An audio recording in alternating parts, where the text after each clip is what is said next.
Hello students, स्वागत है आप लोगों का हमारे नेक्स्ट क्लास में। हम स्टडी कर रहे हैं हमारे बीएससी थर्ड सेमेस्टर फिजिक्स के यूनिट नंबर 2 को, मैक्सवेल थर्मोडायनामिक इक्वेशंस के एप्लीकेशंस को। आज हम अपने सिलेबस के में दर्शाया अनुसार इस मैक्सवेल्स के थर्मोडायनामिक एप्लीकेशंस के थर्ड एप्लीकेशन की ओर मूव कर रहे हैं, जिसका टाइटल है ऊष्मागतिकी ऊर्जा नियम, ऊर्जा समीकरण, थर्मोडायनामिक एनर्जी इक्वेशन क्या होते हैं। तो सबसे पहले आपको ये समझना है कि ये किस चीज को प्रदर्शित करता है, क्या चीज बताता है। इससे पहले मैं याद दिला दूं आपको कि हमने दो एप्लीकेशन पढ़ चुके हैं। पहला एप्लीकेशन था क्लासियस क्लैपेरॉन इक्वेशन, जो कि लेटेंट हीट, गुप्त ऊष्मा के बारे में बताता था और दाब में परिवर्तन के साथ किसी भी पदार्थ के मेल्टिंग पॉइंट और बॉइलिंग पॉइंट पर रिलेशन बताता था। दूसरा एप्लीकेशन हम लोगों ने टीडीएस इक्वेशन के बारे में पढ़ा है। टीडीएस इक्वेशन क्या बताता है भाई? एंट्रोपी टेम्परेचर के साथ कैसे मेजर हम कर सकते हैं, उसके लिए दो एक रिजल्ट्स इक्वेशन निकाल के देता है, तो वो टीडीएस इक्वेशन हमारा कहलाता है। अब थर्ड हमारा एप्लीकेशन, जिसको ऊष्मागतिकी ऊर्जा समीकरण कहेंगे। याद रखेंगे, इक्वेशंस हम यहाँ पे कलेक्ट कर रहे हैं, अलग अलग टूल कलेक्ट कर रहे हो। पहले एप्लीकेशन से क्लासियस ने एक रिजल्ट दिया, उसको कलेक्ट किए, दूसरे में टीडीएस इक्वेशन मिला। वैसे ही एनर्जी मेजरमेंट के लिए कुछ और आपको टूल मिलते जा रहे हैं, जो कि एप्लीकेशन के फॉर्म में है थर्मोडायनेमिक्स के। तो करता क्या है भाई? थर्मोडायनेमिक एनर्जी इक्वेशन करता क्या है कि एनर्जी का ट्रांसफॉर्मेशन एक टाइप के प्रोसेस से दूसरे टाइप के प्रोसेस में बिना इक्विवेलेंसी को छेड़े बिना, बिना साम्य अवस्था की सिचुएशन को बिगाड़े बिना, आप कैसे एनर्जी को एक जगह से दूसरे जगह ट्रांसफर कर सकते हैं, वो ऊर्जा समीकरणों के थ्रू दिया जाता है। ठीक, तो क्या दिया है इसमें? बेसिक डेफिनेशन यहाँ पे क्या है कि ऊर्जा का स्थानांतरण साम्य अवस्था में, की पॉइंट ये है स्टूडेंट ना, कि साम्य अवस्था में ऊर्जा का स्थानांतरण आपका इक्विवेलेंसी बैलेंस रहना चाहिए। तो थोड़ा सा और थोड़ा डीप जानते हैं क्या बोलता है कि जब किसी ऊष्मागतिकी निकाय को अति सूक्ष्म उत्क्रमणीय परिवर्तन द्वारा, ये छोटे छोटे रिवर्सिबल प्रोसेस के द्वारा, यदि हम एक साम्य अवस्था से किसी दूसरी साम्य अवस्था में लेके जाएं, तब निकाय का जो ऊर्जा व्यवहार है कि उसके एनर्जी में क्या चेंज हुआ, कम हुआ, बढ़ा, घटा, उसको स्टडी करने के लिए हम इस ऊर्जा समीकरण का यूज करते हैं। सबसे पहले आपको कारण पता होना चाहिए, जो पढ़ रहे हैं वो क्या चीज है, क्या करता है। तो किसी भी निकाय सिस्टम को एक इक्विवेलेंसी स्टेट से दूसरे इक्विवेलेंसी स्टेट पे लेके जाना, किसके थ्रू? छोटे छोटे रिवर्सिबल प्रोसेस के थ्रू होने पे एनर्जी में क्या चेंजेस होता है, वो ये एनर्जी समीकरण बताता है। ठीक, तो अवस्था का चीज यहाँ पे आएगा, साम्य अवस्था हो रहा है तो हम जनरली प्रथम और द्वितीय समीकरण को यहाँ पे लेंगे और उसके थ्रू इसके रिजल्ट्स पे बात करेंगे। ठीक, तो चलिए देखते हैं जरा इसको कैसे चालू करेंगे जी। ये चीज तो आप जानते हैं कि dq is equal to du plus P DV, first unit का फर्स्ट लॉ ऑफ थर्मोडायनेमिक्स। ये सेकंड लॉ ऑफ थर्मोडायनेमिक्स हम जानते हैं कि यहाँ पे TdS, ये मिला दोगे इसको अगर आप, और मिलाने के बाद यदि हम लोग ds की वैल्यू निकालें तो ds is equal to du plus P DV upon T, ये हो गया। इन दोनों इक्वेशन से इक्वेशन नंबर 1 मिल गया। यूज करना है मैक्सवेल के द्वितीय संबंध को, टॉपिक ही पढ़ रहे हो आप मैक्सवेल के इक्वेशंस का एप्लीकेशन। तो सेकंड इक्वेशन को यूज करके इस इक्वेशन में ds की वैल्यू हम पुट करेंगे इक्वेशन नंबर 1 से। ध्यान देंगे, इक्वेशन नंबर 2 में ds की वैल्यू पुट करेंगे। तो देखिए जरा, ये second law of thermo Maxwell equation, ये याद रहना चाहिए भाई आपको ना, यहाँ पे लिखना है इसको। तो जैसे ही पुट करेंगे आप कुछ इस तरह से, ठीक, तो इस टर्म का ये t जो है, ये वाला t जो है यहाँ आ गया 1/t में, और फिर ये ds के जगह ये वैल्यू जो ऊपर उसमें आई थी, जो निकाले थे आप, ये वाला du प्लस पी डीवी, ये यहाँ पे रखा आएगा। ध्यान से देखेंगे तो ये ऐसा हो गया। Constant temperature dp upon dt भी ये ऐसा है। ठीक, अब dp upon dt du upon dv इसके साथ हो जाएगा। ध्यान दीजिए, ये दोनों के बटे में है, ये इसके साथ है, dv dv कटेगा जी। p के लिए कोई कांस्टेंट टेम्परेचर काम नहीं होगा, एक फ्री वेरिएबल हो जाएगा तो अलग हो जाएगा। तो यहाँ से आपको मिलेगा del u upon del v, ये वाला term eight constant temperature, plus p, और ये वाला t आप इधर ले गए हैं क्रॉस मल्टीप्लाई करके, तो 1/t यहाँ चला गया तो ये हो गया।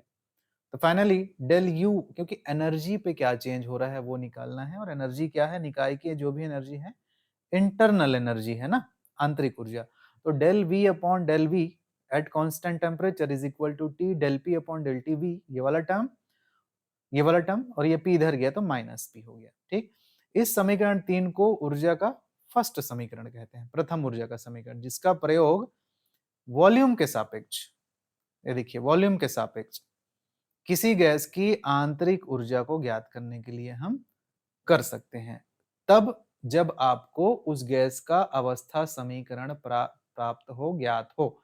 ये बहुत इंपॉर्टेंट चीज है। इस पर्टिकुलर समीकरण इक्वेशन 3 का यूज हम किसी भी गैस का आयतन के सापेक्ष आंतरिक ऊर्जा कैलकुलेट करने में कर सकते हैं। कब?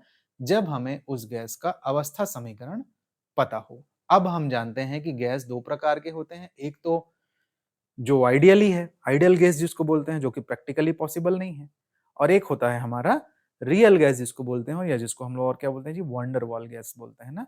तो अब इस समीकरण 3 को रियल गैस के लिए और वंडर वॉल गैस के लिए हमको निकालना है कि कैसे del U upon del V at constant temperature काम करेगा। सिलेबस में कैसा लिखा है? Application of Maxwell equation, energy, thermodynamic energy equation for ideal gas and van der Waals gas. तो ये दोनों सिलेबस में आपके एज इट इज लिखा है, इसलिए एग्जाम के लिए बहुत इंपॉर्टेंट है। ये पेपर में आएगा तो ऐसे ही आएगा कि ऊर्जा समीकरण से आप क्या समझते हैं, वास्तविक गैस के लिए या आदर्श गैस के लिए या दोनों के लिए ऊर्जा समीकरण की स्थापना कीजिए, या फिर दर्शाइए कि गैस की निकाय की आंतरिक ऊर्जा आयतन के साथ नियत ताप पर किस प्रकार से परिवर्तित होती है, व्यवहार प्रदर्शित करती है। आइडियल गैस के लिए बताइए, या फिर रियल गैस के लिए बताइए, वंडर वॉल गैस के लिए बताइए। ये डिफरेंट टाइप ऑफ क्वेश्चंस हैं ऐसे जो पूछे जाते हैं। तो सबसे पहले इक्वेशन नंबर 3 हमने जो कैसे प्राप्त किया, इक्वेशन नंबर 1 और 2 और मैक्सवेल के सेकंड इक्वेशन से। अब इसे अप्लाई करेंगे हम अपने अवस्था समीकरण के आधार पे दोनों ही टाइप के गैस के लिए। तो सबसे पहला पहला आदर्श गैस के लिए ऊर्जा समीकरण निकाल रहे हैं हम, है ना। आदर्श गैस के लिए ऊर्जा समीकरण, तो हम एक मोल आदर्श गैस के लिए जो अवस्था समीकरण होता है क्या होता है, PV is equal to NRT, एक मोल है इसलिए एन की जगह 1। तो पी की वैल्यू, प्रेशर की value P is equal to R T upon V, और अगर मैं निकालूं del P upon del T V, ठीक, क्योंकि इक्वेशन नंबर 3 में मुझे कुछ वैल्यू पुट करना है ना, तो इक्वेशन नंबर 3 आप याद रखें क्या है जी, del U upon del V at constant temperature is equal to T del P upon del T V minus P, इसकी वैल्यू निकाल रहे हैं। तो आदर्श गैस इक्वेशन से हमने निकाला पी, पी को आपने डेरिवेट किया और इस टर्म को डिफाइन किया, और उसको ले जाके हम इस तरह से जी आर अपॉन वी, और इस इक्वेशन के दोनों पक्षों में टी का मल्टीप्लाई किया तो ये आर टी अपॉन वी। देखिए ध्यान दीजिए, मैं इक्वेशन 3 को यहाँ पे लिख देता हूँ एक बार ना, ताकि कंफ्यूजन ना हो। इस सीट में क्या था जी हमारा, del U upon del V T, ये है हमारा del U upon del V T at constant temperature is equal to T del P upon del T and V minus P, ये है। अब यहाँ पे student P V is equal to R two, P is equal to R T upon V, इसको करने और T multiply करोगे तो ये आर टी अपॉन वी आएगा इस तरफ, क्योंकि दोनों पक्षों में टी का मल्टीप्लाई किए हो। और चूंकि यहाँ से आर टी अपॉन वी का मान तो पी ही होता है, तो पी जब रखोगे आप यहाँ पर, इसका मान क्या होगा, पी होगा। और जब समीकरण 3 में इसकी वैल्यू पुट करेंगे, इसका पूरा मान कितना आ गया, पी आ गया, और ये भी क्या था उसमें, पी था, तो पी से पी कैंसल आउट। तो फाइनली क्या मिल गया, 0 del U upon del V at T. मतलब आइडियल गैस के लिए क्या बता रहा है इंटरनल एनर्जी का कंडीशन, कि ये देखिए जैसे ही आप पुट आउट करेंगे 0 आएगा, मतलब नियत ताप पर, क्योंकि कंडीशन क्या है आप बाहर देखिए ब्रैकेट के बाहर में टी है, मतलब टी कांस्टेंट है।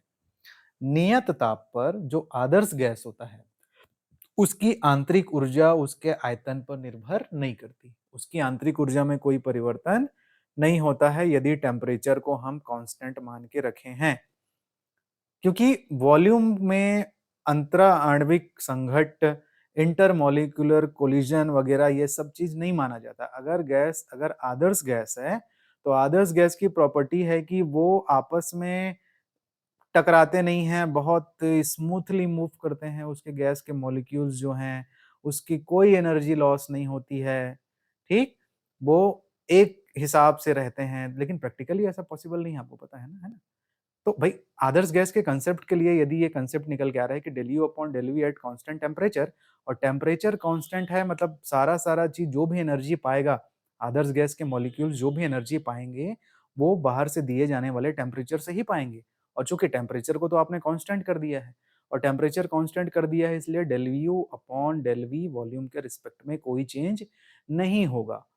तो ये आइडियली एनर्जी को रिफॉर्म कर रहा है कि वॉल्यूम को चेंजिंग करने से आपको यहाँ पे इंटरनल एनर्जी में कोई परिवर्तन नहीं मिलने वाला, अर्थात नियत ताप पर आदर्श गैस की आंतरिक ऊर्जा उसके आयतन पर निर्भर नहीं करती। आदर्श गैस के लिए del U upon del V T eight constant temperature क्या होता है? 0 होता है।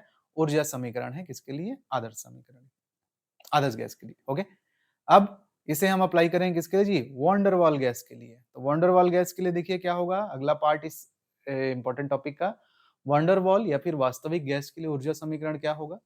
Energy equation for van der Waals gas. तो 1 मोल गैस के लिए वंडरवाल अवस्था समीकरण क्या होता है? ये होता है ना, ये आपको याद करके चलना पड़ेगा। पहले भी आप पढ़े होंगे इस चीज को डिफरेंट क्लासेस में कि वंडरवाल गैस समीकरण क्या होता है? P plus A upon V square V minus B is equal to R T. हमें क्या निकालना है? वहां पे उस इंटीग्रल की वैल्यू निकालनी होती है, तो थोड़ा सा उसी हिसाब से इस इक्वेशन को सेट आउट करते हैं। v माइनस बी यहाँ बटे में चले गए स्टूडेंट यहाँ पर, तो ये p plus A upon V square आया। इसको भी पक्षांतर करके इधर लेके आएंगे तो p is equal to R T V minus B minus A upon V square होगा। और इस पर्टिकुलर इक्वेशन का del P upon del T V करेंगे, क्योंकि इक्वेशन नंबर 3 में वही चीज पुट करना है आपको, यही चीज चाहिए हमको, del P upon del T at V पे, और टी वहां मल्टीप्लाई कर सकते हैं जहां तक है ना।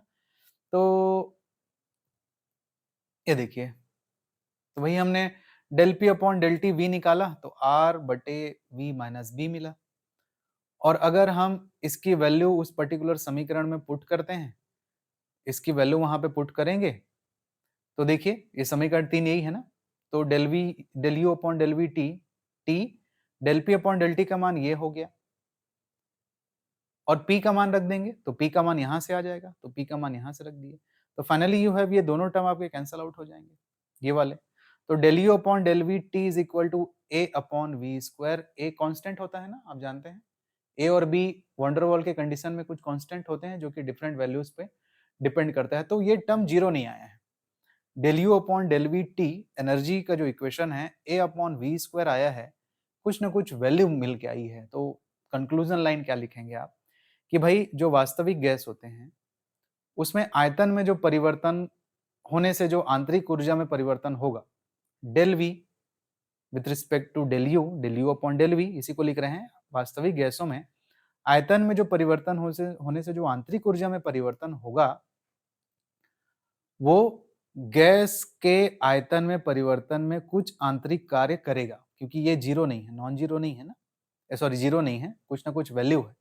अर्थात आयतन बढ़ने पर आंतरिक ऊर्जा बढ़ेगी, वॉल्यूम बढ़ेगा तो इंटरनल एनर्जी भी बढ़ेगी, क्योंकि कुछ ना कुछ वैल्यू यहाँ पर आया है कि del U upon del V at constant temperature रखें तो भी, यदि आप रियल गैस को लेते हैं और रियल गैस को लेने से वॉल्यूम को अगर बढ़ा रहे हैं आप और बाहर से ताप नहीं भी दे रहे हैं, टेम्परेचर को यदि कांस्टेंट रखे हैं, ताप नहीं देना अलग चीज है, टेम्परेचर को कांस्टेंट रखे हैं छोटे छोटे प्रोसेस से, तो उसकी इंटरनल एनर्जी में बढ़ोतरी होगी। कौन से गैस के लिए?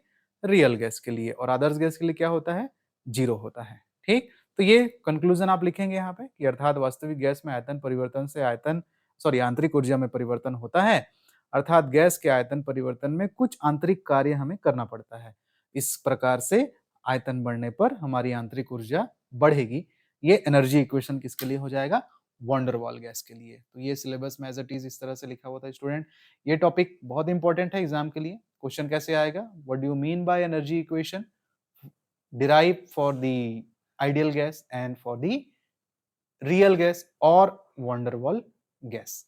तो यहां तक इसको कंप्लीट करके रखिएगा। अभी आपके मैक्सवेल इक्वेशन के एप्लीकेशन में हमें और भी टॉपिक्स देखने हैं, जो कि एग्जाम के लिए बहुत ज़्यादा इंपॉर्टेंट हैं।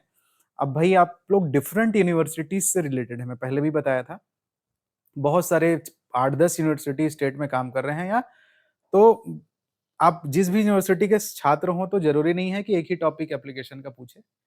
किसी यूनिवर्सिटी में ऊर्जा वाला पूछेगा, किसी में सीपी माइनस सीवी पीछे पूछेगा, किसी में कुछ। तो भाई एक तो ऑलरेडी आपका सिलेबस बहुत कम कर दिया गया है, स्पेसिफिक ही है और थोड़ा-थोड़ा समय आपको देना है और इसको तैयार करके अपना हाथ का एक नोट्स बना के थोड़े से कुछ मटेरियल कुछ तो रखें आप। पूरा-पूरा किसी बुक किताब पे ऊपर डिपेंड रहेंगे तो समय लगेगा। आप पॉज़ कर के अगर वीडियो देख रहे हैं, समय दे रहे हैं, तो पॉज़ करके देखें। नोट्स से पढ़ रहे हैं, तो नोट्स से भी थोड़ा-सा अपना कुछ उसमें 1-2 नोट रिमेंबरिंग पॉइंट्स वगैरह बना के रखें क्योंकि मैथमेटिकली ये कुछ रिज़ल्ट्स हैं थर्मोडायनामिक्स के, जो कि निकल के आते जा रहे हैं मैक्सवेल के एप्लीकेशन के फॉर्म में, तो जो कि जिसको अपन को यूज़ करना है आगे, है ना?